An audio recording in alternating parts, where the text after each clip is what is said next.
ఒక సాధారణ కంప్యూటర్ పెట్టె దగ్గర మొదలుపెట్టి మనందరినీ కలిపేస్తున్న ఇంటర్నెట్ అనే ఒక మహాప్రపంచం వరకు ఒక ప్రయాణం చేద్దాం రండి. అసలు ఈ డిజిటల్ ప్రపంచం ఎలా తయారైందో లోపలికి వెళ్ళి విడమార్చి చూద్దాం.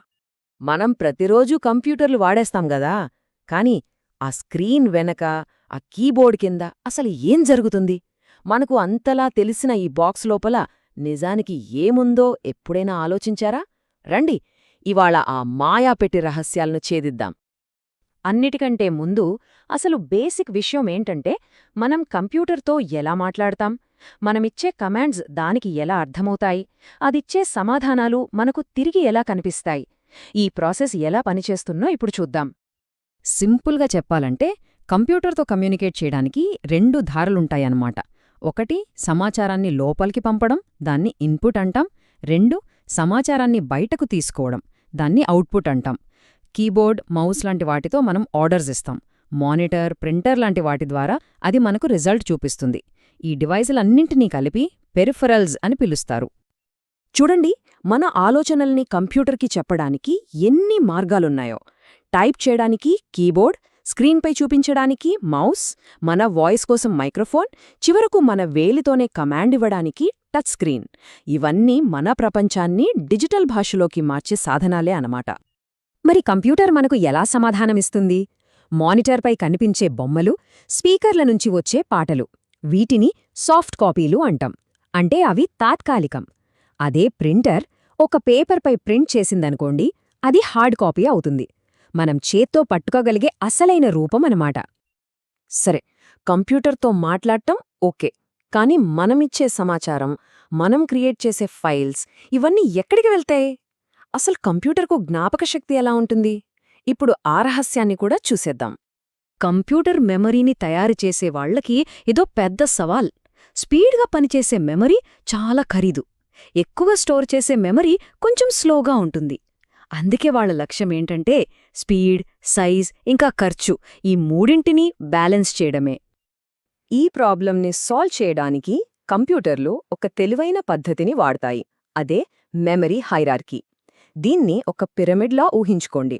పైన ఉండేవి సూపర్ ఫాస్ట్ కానీ చాలా చిన్నవి. కిందకు వెళ్లే కొద్దీ మెమరీ స్లో అవుతుంది, కానీ చాలా పెద్దగా, చౌకగా ఉంటుంది.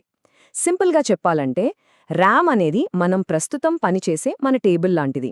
హార్డ్ డ్రైవ్ ఏమో మన ఫైల్స్ అన్నీ దాచుకునే పెద్ద బీరువా లాంటిది. ఎక్కడే అసలు విషయముంది. ర్యామ్ తాత్కాలికమైనదే. పవర్ ఆఫ్ చేశామా, అందులో ఉన్నదంతా మాయం. అందుకే మనం ఫైల్స్ని సేవ్ చేస్తాం. సేవ్ చేసినప్పుడు ఆ డేటా హార్డ్ డ్రైవ్ లాంటి పర్మనెంట్ మెమరీలోకి వెళ్ళిపోతుంది. ఇక కరెంట్ పోయినా మన ఫైల్స్ సేఫ్గా ఉంటాయి. ఇప్పటిదాకా మనం చూసింది ఒకే కంప్యూటర్ గురించి. కానీ నిజానికి మన చుట్టూ ఉన్నది ఒక కంప్యూటర్ల ప్రపంచం. వాటి సైజులో, పవర్లో చాలా తేడాలుంటాయి. కంప్యూటర్లు అన్ని సైజుల్లో వస్తాయి. మన చేతిలో ఉండే స్మార్ట్ఫోన్ నుంచి మొదలు పెడితే వాతావరణాన్ని అంచనా వేసే పెద్ద పెద్ద గదులంతా సూపర్ కంప్యూటర్ల వరకు ఉంటాయి. చిన్న ఆఫీసులు, పెద్ద బ్యాంకులు, సైంటిస్టులు, ఇలా ఎవరి అవసరానికి తగ్గ కంప్యూటర్ వాళ్లకుంది. ఒక్క కంప్యూటర్ పవర్ఫుల్లే, కాని అసలు పవర్ ఎప్పుడొస్తుందంటే చాలా కంప్యూటర్లను ఒకదాంతో ఒకటి కలిపినప్పుడు. ఇప్పుడు మనం సింగిల్ కంప్యూటర్ల నుంచి నెట్వర్క్ల ప్రపంచంలోకి అడుగుపెడుతున్నాం. అసలు నెట్వర్క్ అంటే ఏంటి? చాలా సింపుల్. 2 లేదా అంతకన్నా ఎక్కువ కంప్యూటర్లను వైర్లతో గానీ వైర్లెస్గా కనెక్ట్ చేసి అవి ఒకదాంతో ఒకటి మాట్లాడుకునేలా, ఫైల్స్ పంచుకునేలా చేస్తే చాలు. అదే నెట్వర్క్. నెట్వర్కులలో కూడా సైజులుంటాయి. మన ఇంట్లో లేదా ఆఫీస్లో ఉండే చిన్న నెట్వర్క్ని ల్యాన్ అంటాం. ఒక సిటీ మొత్తాన్ని కలిపితే అది మ్యాన్. ఇక ప్రపంచంలోని కంప్యూటర్లన్నింటినీ కలిపే మహా నెట్వర్క్నే వ్యాన్ అంటాం. దీనికి బెస్ట్ ఎగ్జాంపుల్ మనం రోజూ వాడే ఇంటర్నెట్. కంప్యూటర్లని ఎలా కలుపుతారనేదాన్ని టోపాలజీ అంటారు. అంటే వాటి షేప్ అనమాట. అందరూ ఎక్కువగా వాడేది స్టార్ టోపాలజీ. ఒక సైకిల్ చక్రానికి మధ్యలో హబ్ ఉన్నట్టు ఇక్కడ కూడా అన్ని కంప్యూటర్లు మధ్యలో ఒక డివైస్కి కనెక్ట్ అయి ఉంటాయి. కాకపోతే ఆ సెంట్రల్ హబ్ ఫెయిల్ అయితే మొత్తం నెట్వర్క్ ఆగిపోతుంది. ఇంకో రకం బస్ టోపాలజీ. ఇక్కడ కంప్యూటర్లన్నీ ఒకే వీధిలో ఉన్న ఇళ్లలాగా ఒకే మెయిన్ కేబుల్కు కనెక్ట్ అయి ఉంటాయి. కానీ ఆ మెయిన్ కేబుల్ కట్టయితే మొత్తం కమ్యూనికేషన్ ఆగిపోతోంది. ఇప్పుడు మనం ఈ కథలో ఫైనల్ స్టేజ్కి, అసలైన పెద్ద విషయానికి వచ్చేశాం.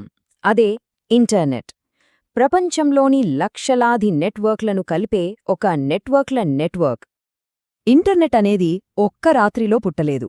దాని కథ 1960లలో అమెరికా మిలిటరీ ప్రాజెక్టుగా మొదలైంది. 70లలో TCP/IP అనే రూల్స్ వచ్చాక కంప్యూటర్లన్నీ ఒకే భాషలో మాట్లాడుకోవటం మొదలుపెట్టాయి. కాని అస్సలు విప్లవం వచ్చింది 1991లో టిమ్ బర్నర్స్-లీ వరల్డ్ వైడ్ వెబ్ని కనిపెట్టాక. అప్పట్నుంచి ఇంటర్నెట్ మనందరి జీవితాల్లోకి వచ్చేసింది. ఈ పెద్ద నెట్వర్క్లో ప్రతి కంప్యూటర్కి ఒక యునిక్ అడ్రస్ ఉండాలి కదా, అదే IP అడ్రస్. మనకి ఇంటి అడ్రస్ ఎలాగో ఇంటర్నెట్లో ప్రతి డివైస్కి ఈ IP అడ్రస్ అలాగన్మాట. ఈ అడ్రస్ లేకపోతే మనం పంపే మెసేజ్ ఎక్కడికి వెళ్లాలో కంప్యూటర్కి తెలీదు. మనం బ్రౌజర్లో టైప్ చేసే ఆ వెబ్ అడ్రస్ ఉంది కదా, దాన్ని URL అంటారు. అది ఆన్లైన్లో ఒక ఫైల్ లేదా వెబ్పేజీ యొక్క కరెక్ట్ అడ్రస్ అన్నమాట. మనం టైప్ చేసే ఆ చిన్న టెక్స్ట్ మనల్ని ప్రపంచంలో ఎక్కడున్న సమాచారానికైనా ఎలా తీసుకెళ్తుందో తెలుసుకోవాలంటే దాన్ని ముక్కలు చేసి చూడాలి. URLలో మొట్టమొదటి భాగం ప్రోటోకాల్. HTTP లేదా HTTPS అనుంటుంది కదా, అదే. ఇది బ్రౌజర్, సర్వర్ ఏ భాషలో ఏ రూల్స్ ప్రకారం మాట్లాడుకోవాలో చెప్తోంది. తరువాత వచ్చేది డొమైన్ పేరు. ఉదాహరణకు google.com లాంటివి. నంబర్లతో ఉండే IP అడ్రస్ని గుర్తుపెట్టుకోవడం కష్టం కదా, అందుకే మనకు సులువుగా గుర్తుండేలా ఈ పేర్లను వాడుతాం. ఇది ఆ వెబ్సైట్ ఏ సర్వర్లో ఉందో చూపిస్తుంది. ఇక చివరిగా వచ్చేది ఫైల్ పాత్. ఇది ఆ సర్వర్ లోపల ఏ ఫోల్డర్లో ఏ ఫైల్ని మనం చూడాలనుకుంటున్నామో కరెక్ట్గా చూపిస్తుంది. సో ప్రోటోకాల్, డొమైన్, పాత్ ఈ మూడు కలిస్తేనే మనం ఇంటర్నెట్లో సరైన చోటికి చేరుకోగలుగుతాం. చూసారా, ఒక చిన్న కంప్యూటర్ బాక్స్ దగ్గర మొదలుపెట్టి దాని లోపలి భాగాలను, దాని మెమరీని, రకరకాల కంప్యూటర్లను, వాటిని కలిపే నెట్వర్క్లను, చివరికి ప్రపంచాన్ని చుట్టేసిన వెబ్ను చూశాం. ఇవన్నీ మన డిజిటల్ ప్రపంచానికి బిల్డింగ్ బ్లాక్స్. ఇప్పుడు ఈ పునాదులు ఎలా పనిచేస్తాయో మనకు తెలుసు. మరి అసలు ప్రశ్న ఏంటంటే, వీటిని ఉపయోగించి మనం తర్వాత ఏం నిర్మించబోతున్నాం?